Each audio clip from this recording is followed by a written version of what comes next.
Tayo po ay kakain ng baon na nakabalot sa saging ng dahon. Ito. Sa halagang 20 pesos, may pring sabaw at may kanin at ulam ka na. Buksan natin.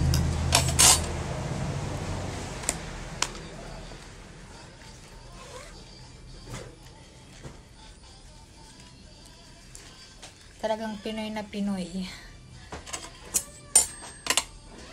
Tignan nyo po. Yan ang po ating pring sabaw. At ayan na po yun. San ka pa? Let's eat na. Tuyo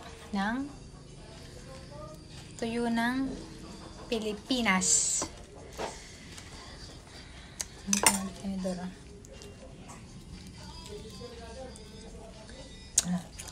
Tapos sinigang. Harap.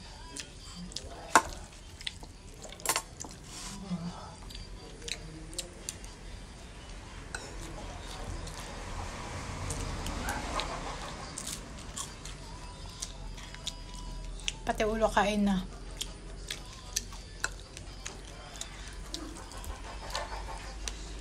Talagang Pinoy na Pinoy ang ating pagkain.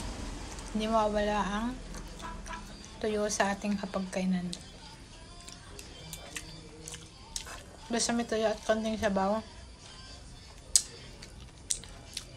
Sarap na ang kain natin. Mga iba kasi hindi nakakain kasi walang ulam.